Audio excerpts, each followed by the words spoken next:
Bueno, muy buenas noches para todos. Saludos, como ya la oración, el paz nos da ese preámbulo necesario para poder escuchar su voz.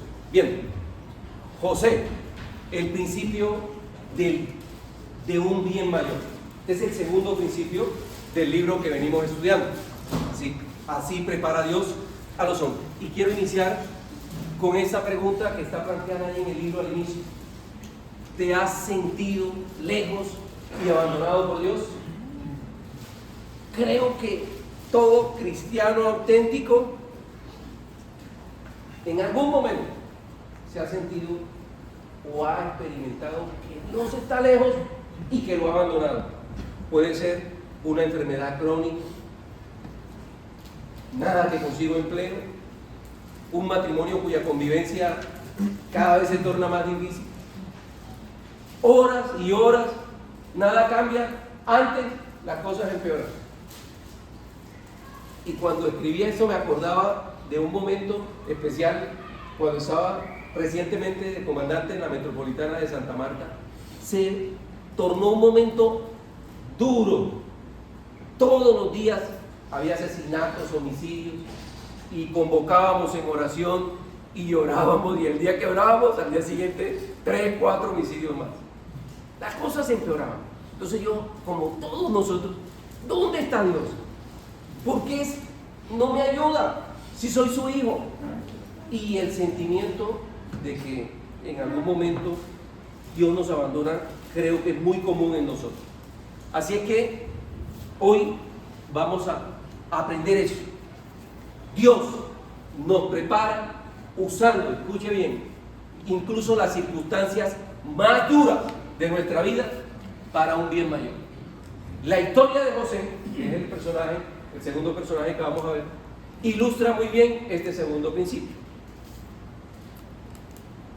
Vendido por sus hermanos.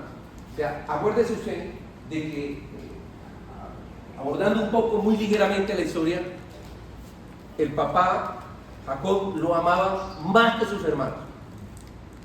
Esto generó en el resto de sus hermanos un sentimiento de celo, de envidia, de odio, que se acrecentó aún más en el momento en que José recibe de parte de Dios la revelación de unos sueños, y en cuyos sueños él ve que se vaticinaba de que se iban a inclinar ante él su familia, su padre. Esto generó mucho más celos y más odio en sus hermanos, lo cual lo llevaron finalmente a que lo vendieran. En Génesis 39, versículos 1-4, ustedes se acordarán ahí, porque esta es una historia muy conocida, pero yo la volví a leer y créanme que encuentra usted cada vez más cosas que Dios nos habla. Cuando José fue llevado a Egipto, los ismaelitas que lo habían trasladado allá, lo vendieron a Potifar. Porque es que, acuérdense que a él lo lanzan a un pozo, luego los hermanos convienen, para no matarlo, por intercesión de Rubén y de Judá, que eran los hermanos mayores, convienen venderlo mejor, no matarlo. Y se lo lleva una caravana de ismaelitas, y finalmente lo llevan a Egipto, y allá se lo venden a Potifar, un oficial encargado de la guardia del faraón. Ahora bien, dice aquí, a pesar de ese momento tan duro, ahora bien, el Señor estaba con José y las cosas le salían como muy bien, muy bien. Imagínense eso. Mientras José vivía en la casa de su amo el egipcio, este se dio cuenta de que el Señor estaba con él. Dios, escúcheme bien, la gente se da cuenta cuando Dios está con nosotros. Amén. La gente lo ve, ¿sí? Y lo hacía prosperar en todo. José se ganó la confianza de Potifar, y este lo nombró mayordomo de toda su casa y le confió la administración de todos sus bienes. Le confió la administración de todos sus bienes. Entonces aquí vemos cómo José comienza a pasar por este momento tan difícil y complejo inicialmente. Luego llega a la casa de Potifar Y la esposa de Potifar le pone los ojos, le echa el ojo, o literalmente le echa los perros. Y porque de hecho la Biblia dice de que José era de un buen aspecto, llamativo, ¿sí? Seguramente muy fornido con tanto trabajo que el tipo hacía. Y la vieja le puso el ojo y trató de seducirlo en varias ocasiones, ¿sí? Con actuaciones muy premeditadas, pero José, como todo hombre de bien, mantuvo su lealtad y temor a Dios. Amén. Se guardó en integridad y lealtad y no se dio ante las pretensiones de acostarse con nadie. Y cualquiera en este tiempo quizás esta es la oportunidad para el ascenso o el palancazo, ¿sí? Pero mire que no siempre, como vamos a ver ahora, estas circunstancias, mire bien, y terminan en lo que uno quiere, ¿sí? No siempre las decisiones correctas que tomamos en la vida terminan en resultados felices.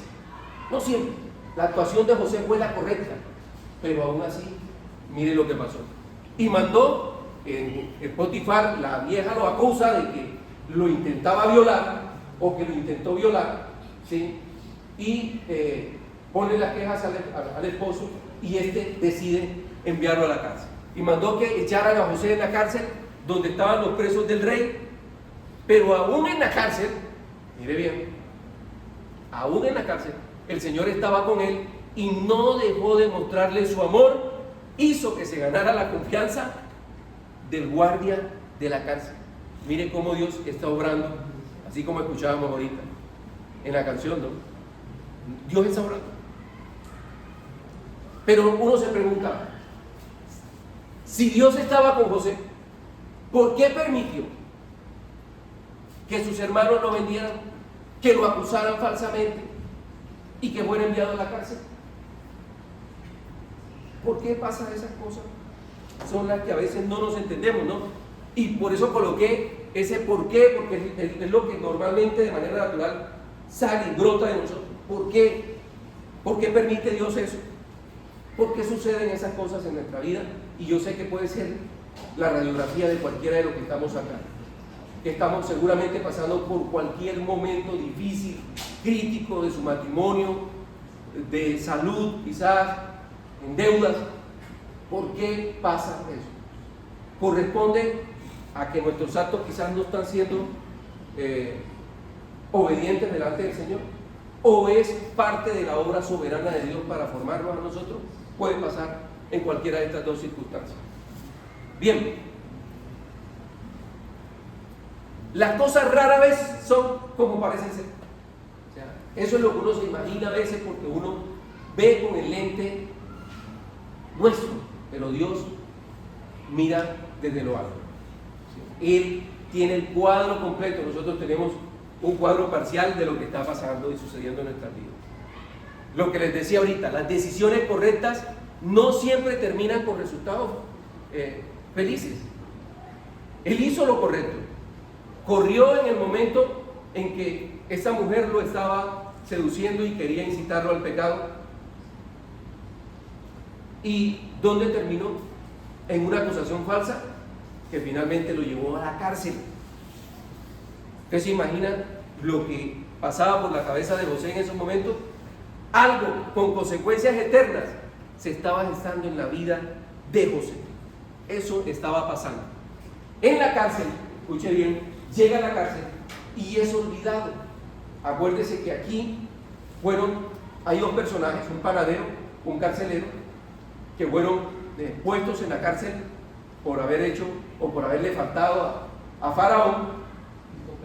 El copero y el panadero, gracias. Copero y panadero. Y estos dos tienen un sueño, cada uno tiene un sueño. Y ahí José usa del don que Dios le había dado de interpretar los sueños, y es acertado lo que él interpreta para ellos. Sucede tal cual como él lo dice, uno retoma el cargo que tenía y el otro fue decapitado o ahorcado. tal cual como José lo había presagiado en la interpretación de sus sueños. Pero mire que en la cárcel, el copero, José le dice, mire lo que le dice en Génesis 40, 14 y 15: yo le ruego que no se olvide de mí. Por favor, cuando todo se haya arreglado, háblele usted de mí al faraón para que me saque de la cárcel. Écheme la palanquita para que me saquen de aquí donde estoy. Ayúdeme. Le pide José en ese momento que está en la cárcel a la persona que le hizo un favor. Él que esperaba que le ayudara o que le retribuyera de alguna manera. Le dijo: a mí me trajeron por la fuerza de la tierra de los hebreos. Yo no hice nada para que me echaran en la cárcel. A mí eso me llama la atención porque el tipo está en ese momento sufriendo y padeciendo de un acto injusto. ¿Sí? Y mire que en el versículo 23, sin embargo, el jefe de los coperos no se acordó de José, sino que se olvidó de él por completo. Y a mí me llama la atención de que en el siguiente capítulo, en el versículo 1, dice, en el 41, dice: pasado 2 años, 2 años que ese tipo en la cárcel se pudo haber amargado, resentido, pudo haberse dolido, pero tremendo, porque le hice un favor y no me ayudaron. Pero fíjense que no, que Dios estaba obrando en ese momento en el corazón de José. Estaba obrando ahí, en medio de ese anonimato, de esa oscuridad, de esa cueva allá donde él estaba metido. Bien, ¿qué más tenemos? Resulta que aquí han pasado ya 13 años. Estoy tratando de ser muy ligero, porque es mucho y la verdad es bastante lo que uno puede aprender de todos estos episodios de la vida de José. Y pasado este tiempo es cuando incluso José sigue ahí, como les dije, encarcelado, como dice el autor del libro, por un delito que no cometió, algo parecido al renegado, a los magníficos. Ustedes se acordarán la serie de los 80, ¿sí? Acusado de un delito que no cometió, hasta que un día todo cambia. El faraón le pasa algo muy similar, tiene unos sueños, ustedes bien recuerdan esa historia, y en los sueños nadie del séquito asesor que tenía podía interpretarse, nadie. No fue posible que nadie viniera y interpretara lo que él había soñado y que lo tenía intranquilo. Fue ahí, en ese momento de incertidumbre frente a la interpretación, en que el copero se le alumbra el bombillo. Dice la palabra ahí, porque vuelvo y le digo, volví a leer de nuevo todo capítulo y a mí me llama la atención porque siempre hay cosas que Dios nos dice. Dice de que el tipo fue consciente del error que había cometido. El copero tuvo convicción de haberle fallado a José. Dice que es consciente del error, pero eso es parte del plan de Dios, de que él se olvidara de él hasta que se acordó. ¿Sabe qué? Allá en la cárcel está un tipo que me interpretó a mí los sueños y fueron efectivos. Faraón en ese momento llamaron a José y lo trajeron en presencia del faraón. Él interpreta los sueños de faraón. Es el tiempo de Dios. Todos estamos a la espera de ese momento en que Dios pondrá en la vida ese momento específico en que las cosas cambian. No quizás de manera definitiva, pero sí empieza un giro en favor de parte nuestra. Fueron 13 años y hasta los 37 que finalmente él se encuentra con su familia, donde José ha sido procesado. Segundo principio segundo punto dentro de esta parte de este principio, es que nada de lo que sucede por decisión humana, escuche bien, puede ocurrir aparte de la voluntad de Dios. Nada de lo que pasa, escuche bien, en su vida por decisión humana puede ocurrir aparte de la voluntad de Dios. Es cuando los hermanos vienen, ¿sí?, comisionado por el papá de que ante los años de hambruna, el vaticinio que se dio por parte de José, de que iban a haber unos periodos de abundancia y de sequía, y que era necesario que se consiguieran a una persona que tuviera la capacidad, la sabiduría de administrar, y es cuando Faraón dice, pues, ¿quién tiene tal capacidad si no eres tú? Refiriéndose a José, ¿sí? Y es cuando lo levanta y lo coloca como gobernador, administrador de ese periodo abundante de cosecha, porque el tipo diseñó un plan de contingencia fenomenal. Usted en la Biblia encuentra hasta principios de economía, ¿sí? Entonces es importante ver de que en este momento, ¿sí?, José le vienen los hermanos, se presentan ante él y él los reconoce, sabe que son los hermanos de él, sin embargo no se revela ante ellos, ¿sí?, sino que los somete a cada uno de ellos a unas pruebas sucesivas para ver cómo estaba el corazón de ellos, si había cambiado o no, si eran honestos o no.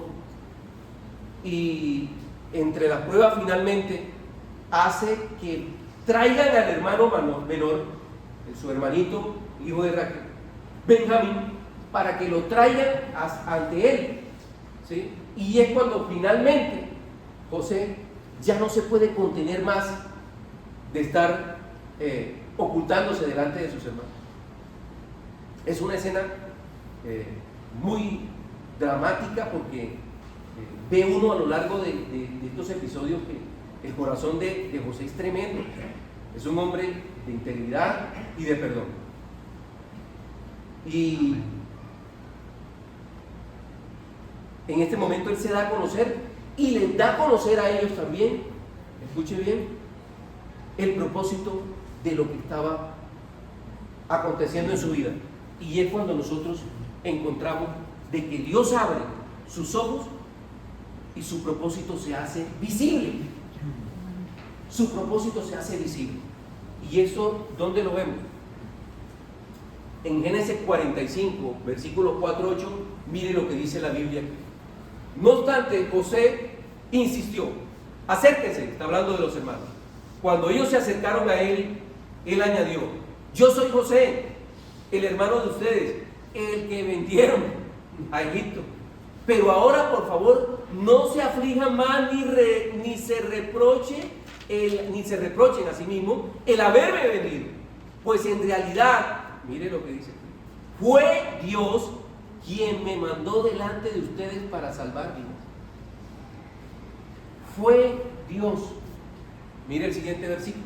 Desde hace 2 años la región está sufriendo de hambre y todavía faltan 5 años más en que no habrá siembra ni cosecha. Por eso Dios nuevamente me envió delante de ustedes para salvarles la vida de manera extraordinaria y de ese modo asegurarles descendencia sobre la tierra. Y el versículo 8 lo ratifica por tercera vez. Fue Dios quien me envió aquí, no ustedes. Él me ha puesto como asesor del faraón y administrador de su casa y como gobernador de todo Egipto. Miren que él no culpa las circunstancias de lo que pasó en su vida, sino que finalmente el propósito se hizo visible en él.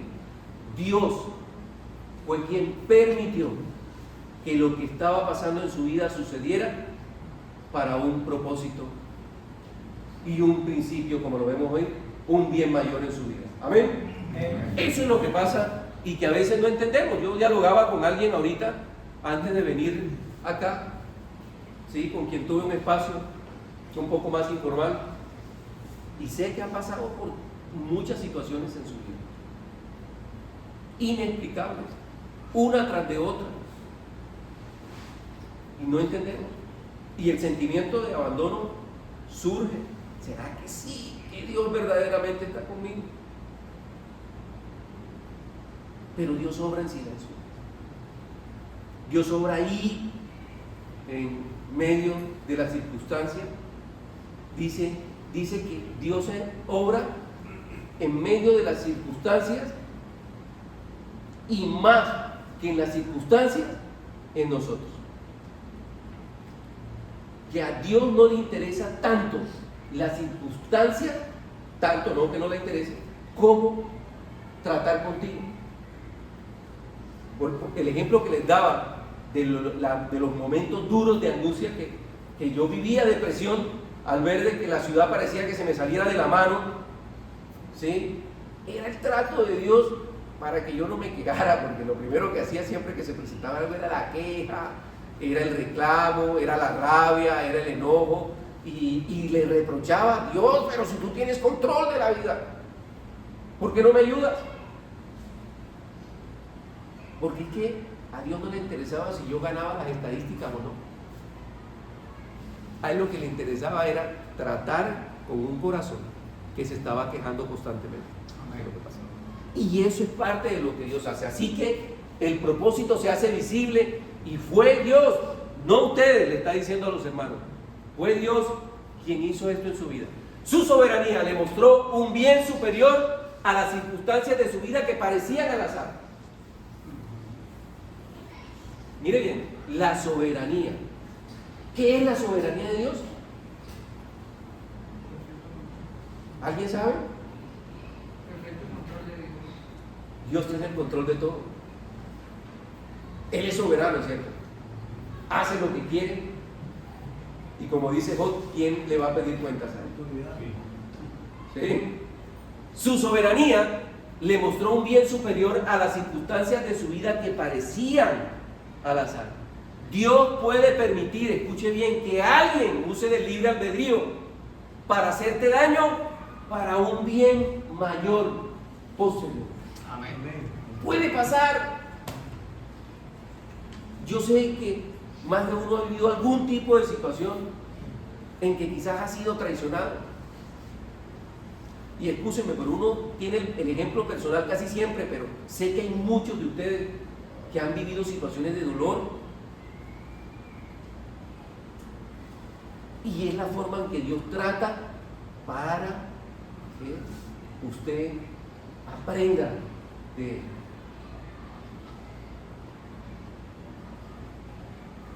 Una persona en particular en mi vida me causó un daño grande en un momento que yo estuve a un pie de la cárcel, y era un superior mío, y declaró en mi contra en un momento donde nos sindicaban directamente de ser los responsables de unos homicidios de unos indígenas.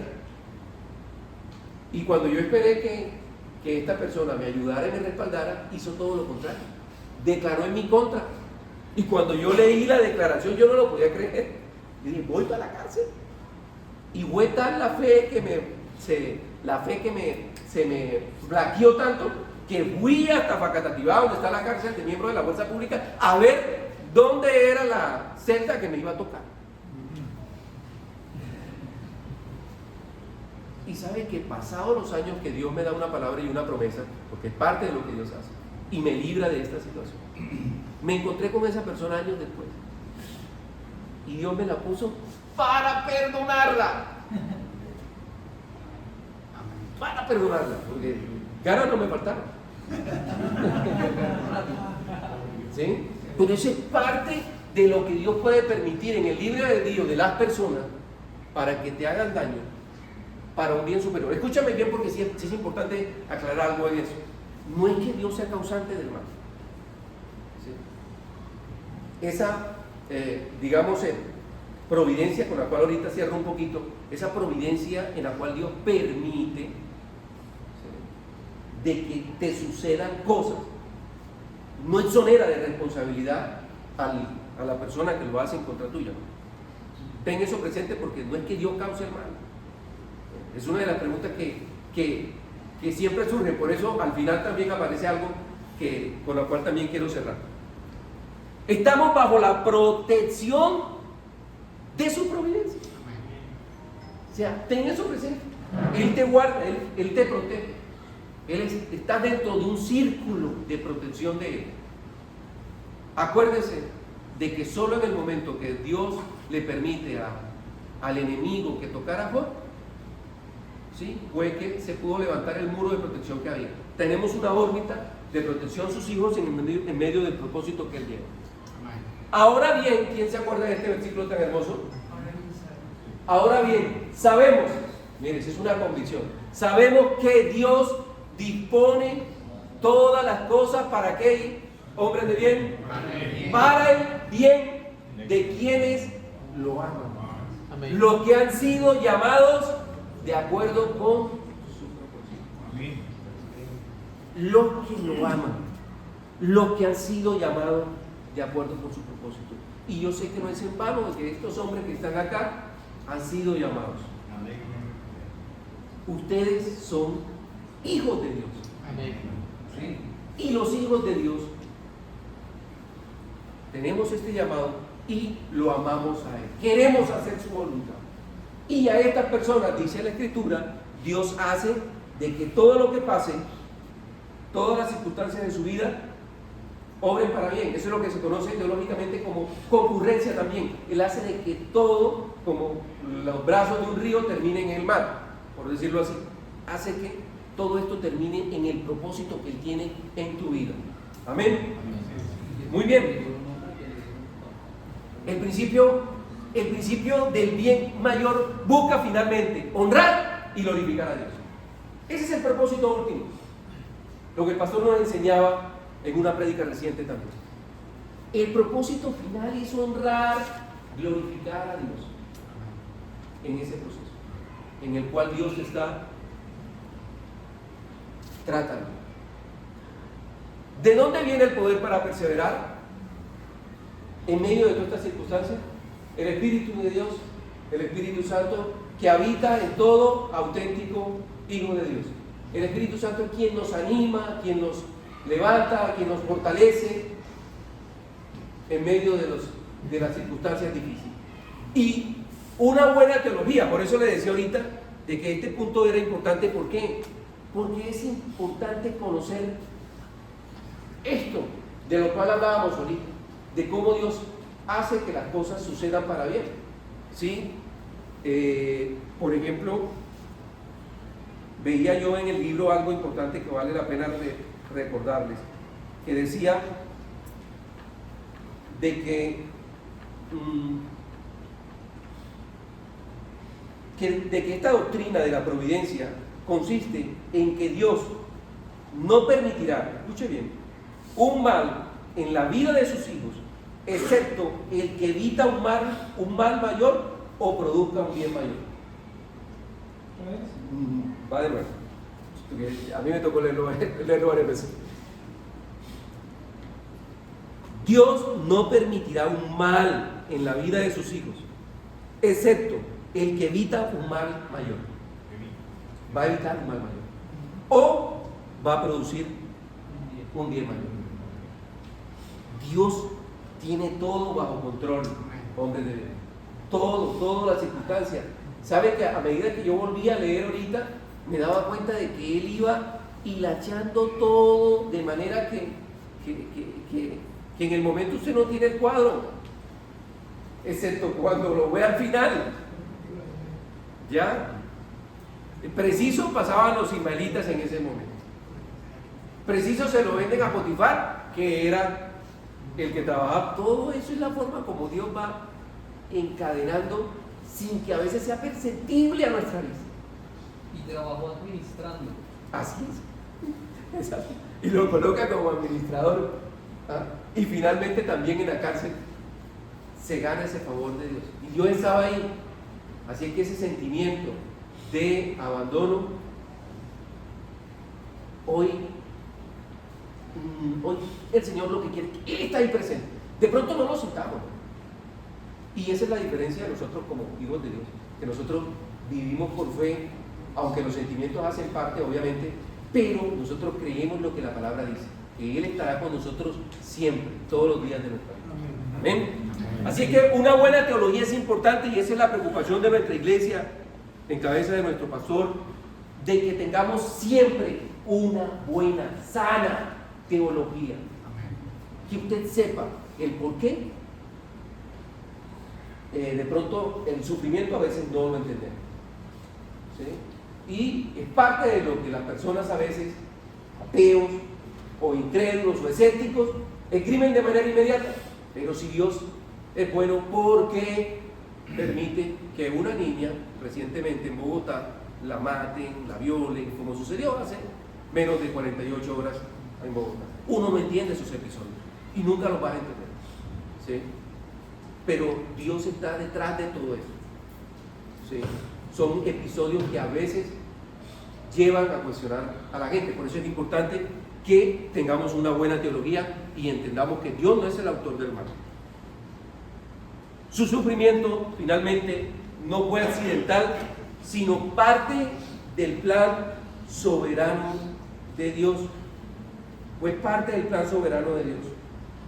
Él actúa, repito, en medio de las circunstancias más difíciles, no solo en las circunstancias mismas, sino en nosotros. Y ya estoy llegando al final. Antes de que leamos este versículo, voy cerrando con algo porque es importante que lo tengamos también claro. Los hermanos, muere el papá, muere Jacob, el padre, y los hermanos se imaginan de que José todavía tenía rencor y sentimientos de venganza hacia ellos. Mire, a pesar de todo lo que le hizo, porque créame que es difícil, hay que resumir muchas cosas, ¿sí? Los atendió como reyes y aún así todavía creen que él, después de la muerte, va a tomar represalia contra ellos. ¿Quién se va a vengar de ellos? ¿Sí? Y me llama la atención aquí porque José se estremeció al escucharlos a ellos cuchichear sobre eso. No tenga miedo, le contestó José. ¿Puedo acaso yo tomar el lugar de Dios? Es verdad que ustedes pensaron hacerme mal, pero Dios, ¿qué, hombre de bien? Transformó ese mal para lograr lo que hoy estamos viendo: salvar la vida de muchos. Salvar la vida de muchos. Es aquí cuando finalmente la ansiedad de este hombre se convierte en paz. La amargura se convierte en y la venganza se convierte en. Solo Dios puede hacer eso. Solo Dios puede obrar de esa manera tan maravillosa. Así es que para terminar, vamos a ver cómo se da ese principio del bien mayor, que ya ahorita el Paz nos va a explicar, en otras áreas de nuestra vida, como el matrimonio, la salud, el dinero, ¿sí? ¿Se me escapa una? El trabajo. Ese principio se aplica. Es Dios obrando en nosotros. Incline su cabeza, Señor. Gracias. Gracias, Dios, por lo que nos enseñaste hoy en tu palabra y a través de este libro, Señor, a través de este autor. Gracias, Señor, porque este libro está siendo de edificación para muchos, Señor. Apenas lo estamos empezando, Señor, pero ya está siendo de mucha edificación, Señor. Y sabemos que el fundamento es tu palabra, Dios. Y es el poder ver a través de estas personas lo que sucedió en su vida, es lo que tú nos quieres enseñar a nosotros. Y este caso particular de José nos enseña mucho de cómo tú, Señor, obras de manera soberana, de cómo tú, Señor, no estás distante de nosotros, de que puedes estar viendo a la expectativa lo que está pasando, pero sabes en qué momento preciso tú intervienes. Gracias, Señor, por lo que estás obrando en la vida de cada uno de mis hermanos acá. Sabemos que todos estamos pasando por alguna situación difícil, con nuestros padres quizás, con nuestros hijos, en el trabajo, alguien está pasando por situaciones de salud, Señor, pero todos estos eventos no son fortuitos en nuestra vida, Señor, sino que son parte de ese propósito mayor que tú tienes para nosotros. Hoy te oramos, Dios mío, que tú obres y sigas obrando, que nos sigas moldeando, que nos sigas transformando, Señor, porque sabemos que el propósito de ese bien mayor es glorificar y honrar tu nombre, Dios. Gracias, Señor. Gracias, Dios, Gracias, Padre bueno. Perdónanos porque a veces no entendemos y somos muy ligeros en quejarnos, en reclamarte, en hacer tantas cosas, Señor, rabietas, que tú nos conoces, Dios. Y perdónanos porque no entendemos muchas veces, Señor. Pero gracias porque tú nos vas enseñando y a través de la sana teología, Señor, tú nos vas ayudando a comprender tu obra. Gracias, Padre precioso. Te alabamos, te bendecimos, te damos la gloria y la honra en Cristo Jesús. Amén y amén. Amén.